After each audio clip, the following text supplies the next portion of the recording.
Right, so tonight we're going to talk about digital voice. I'm just going to give you an introduction into the digital voice mode for amateur radio. There's 3 digital voice modes: D-Star, Yaesu's System Fusion, and DMR. So first of all, we'll go through the benefits of digital voice. It's consistent voice quality. That's why I've started it. On the next slide, I'll go through an image to show you why it's more consistent. You have no static in noisy conditions, so it's always clear until it drops off. You can send voice and data, and because of this, it uses less bandwidth. So when we move on to what's known as repeaters, this gives you increased coverage up to worldwide. So you can actually, with D-Star, you can interconnect repeaters. So if you were to go into your local repeater here, you can choose which repeater you want to come out on. So you might want to come out on a repeater in the States, where you couldn't really do that with analog. So that's one of the benefits of digital. So using the repeaters, you can keep it local, regional, country, or worldwide. Because there's so many repeaters around the world and reflectors. Now, a reflector is a room in the cloud, say, that everyone can connect to. So we'll call them reflectors for now.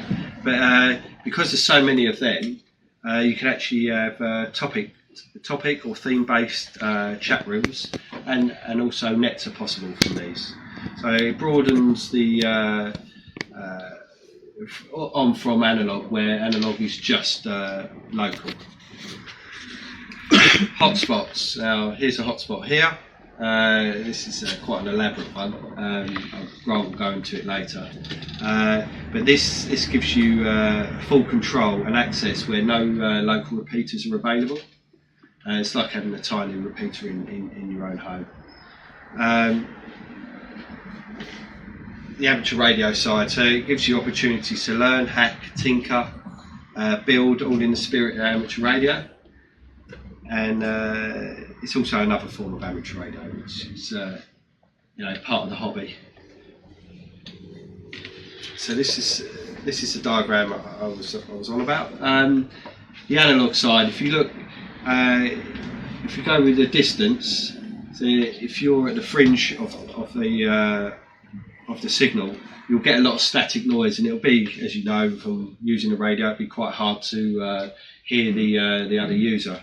But with digital, it's either there or it's not. So although the distance is still the same as analog, because there's no static, it's either there and it just drops off. But that gives you, as you can see, the improved quality, because even at further distance, it will still maintain that improved quality over analog.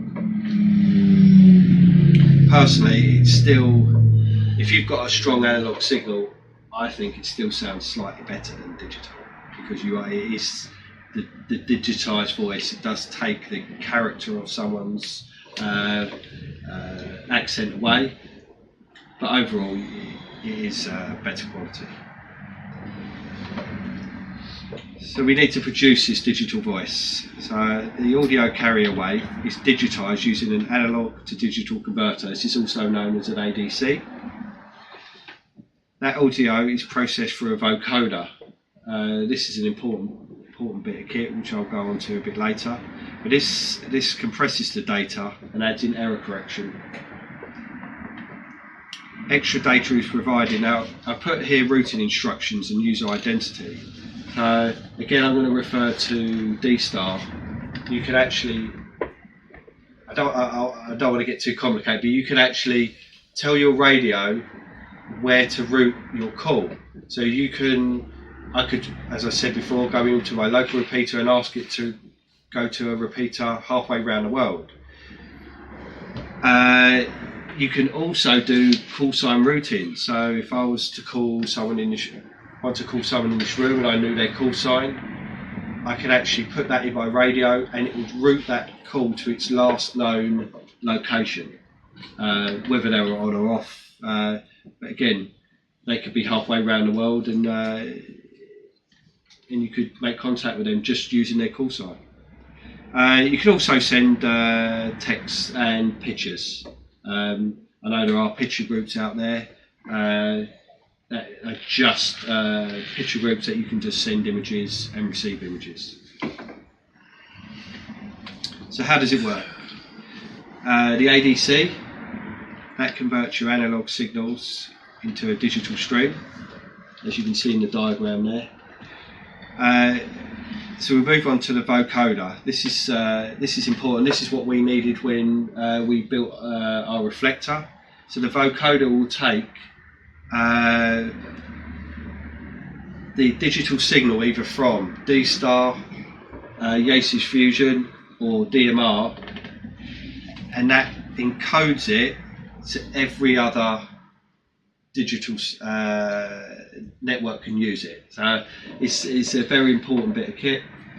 Without that, you can only talk to DMRs, can only talk to DMRs, D-Star to D-Star, etc.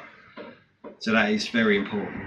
And then your modem turns a digital signal into a modulated electrical signal for transmission, and it will then work in reverse, but then come through the DAC and back through the speaker when you receive it. That image was, you can actually use that for digital radio like a DAB. It has a few more bits on it, but otherwise it's still the same principle. So we'll move on to the modes here. So we'll start off with D-Star. Now, where I was saying about the invisible rooms in the cloud, D-Star uses what's known as reflectors. Now, some of these are my opinion, but it is the consensus of what people say on the internet. They are expensive, and only ICOM and Kenwood's use this in their radios. It's fairly easy to set up. With a modern D-Star radio, once you set it up, it will just work out the box, where the older D-Stars were harder. You had to code every single every time you used it, whichever way you wanted to route your transmission. But the modern radios do that all for you, so that's why I put moderate there. And once you've set it up, it's easy to use. You just put in your destination. The audio quality is the poorest of the three because it is the eldest. I've made some notes here. So D-Star was actually created in the late 90s in Japan. So it uses a fairly older codec.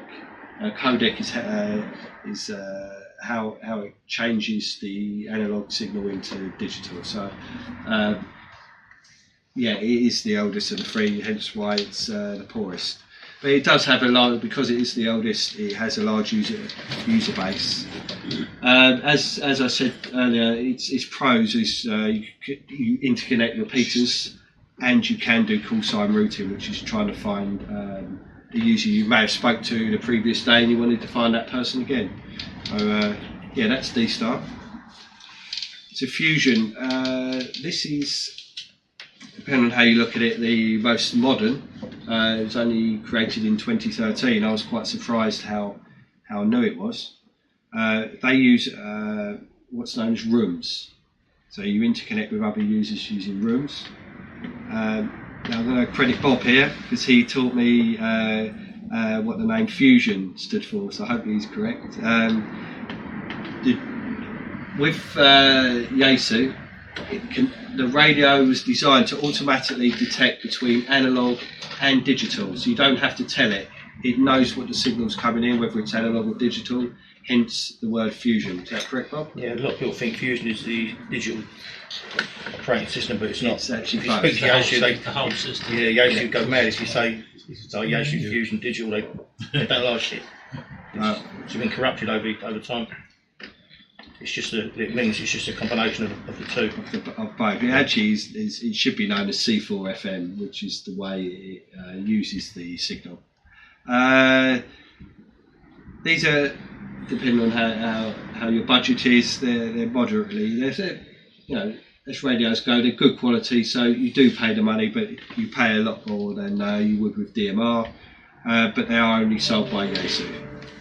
These are the easiest to use by far. You just put in your call sign, you don't have to register with anything, sign up, you can just use it. The audio quality is the best, which I'll go onto in a minute, of why it's the best quality. It uses FM, which is analog, but the digital narrow, and then the wide voice is how you get the best quality, and it is far superior. I'll go on to that in a minute. It has a smaller user base. The way they're growing it, I noticed, and even today they were doing an offer on Yaesu repeaters. They must be doing it at cost, and that's how they're offering it out. And if people install them, they're analog and digital, so it gets people on the air, and that's how they're growing their users. The network, they use WiseX. Now WiseX is only Yaesu's own proprietary network, so no other radios can access the WiseX. So you can, is that right? Being a Yaesu user? It's really confusing, isn't it? Yeah, I don't want to go too much into it. Everything is interlinked, but there are, and I'll show later on, there's some clever people out there who interlink all these networks, combine them all, because otherwise you would only be able to speak to other Yaesu users, DMR to DMR or D-Star to D-Star. You know, they are so separate, and clever people have brought them all together. Like DMR, they use talk groups. For Chinese radios, you can pick one up for under £50. More professional, they are slightly more expensive, but they're still the cheapest by far, the easiest way to get on. Hence the reason why it's the largest user base. The audio quality, I think, is on par with Yaesu. It's from trialling everything extensively. We tried all three. It's up there with Yaesu, and I do enjoy using DMR. But it is the hardest to set up. You have to use what's known as a code plug. It's from the old days where a company, because these are based on companies, they would give you a code plug and you would physically put it in the radio, but now it's all software based, and but it still uses the term code plug. So once you've programmed that, you're away, and it is fairly easy to use, but that's the hardest part of DMR. You have specific terminology. Again, if you're into DMR, it's something you need to learn: the code plugs, color code, time slots. A bit beyond this talk, but it's something you would have to learn if you were to use it. Again, without a code plug, your radio is essentially a brick. You need a Windows computer to program it. And this is where it's slightly different here. So you have to register for a DMR ID to use it, and then your radio has every single contact in the radio programmed in. So then your radio converts that number into a call sign, which gives the user, it will then tell the user who is calling you. But otherwise, without that database on your radio, you wouldn't know who's calling you, you just have a number. So that's where that's different. And the networks there, I won't go through them all, but Brandmeister is by far the most popular. And Talkgroup 99, if anyone's used that, it's all day, every day. Someone will be on there if you ever wanted to speak to someone worldwide. Yeah, it's by far the most popular. We're going to move on to hotspots now. Okay, I won't dwell on this because Grant will be speaking about hotspots after this. The simple one at the top is what most people have. You can purchase them for under £50. The top corner here is what's inside it. Grant here has built a duplex one. Now, when you're using DMR, you use 2 time slots. I'll show you an image in a minute of how that works, and it makes DMR quite interesting when you go through a repeater, hence why it's a duplex and 2 antennas. But once I show you the diagram, it becomes more understandable.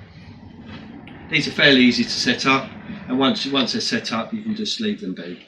But this is how this you get onto digital voice at home or anywhere using your phone as a hotspot as well. These are really handy if you go on holiday, travel a lot. You can just take this with you and you're guaranteed to find someone.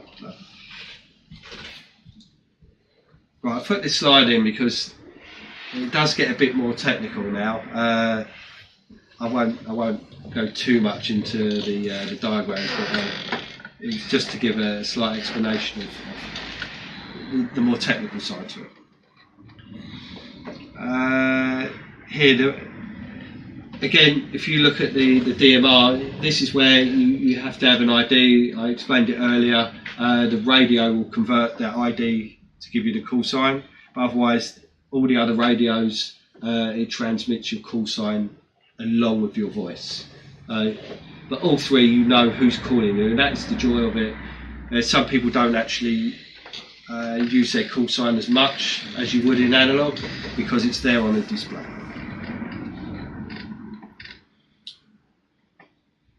I won't go into this one too much, but if you the multiplex method, DMR is different.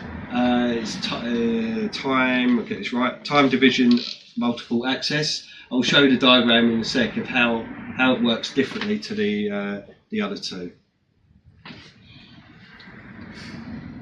So if we look at the fusion side, D-Star works the same as well.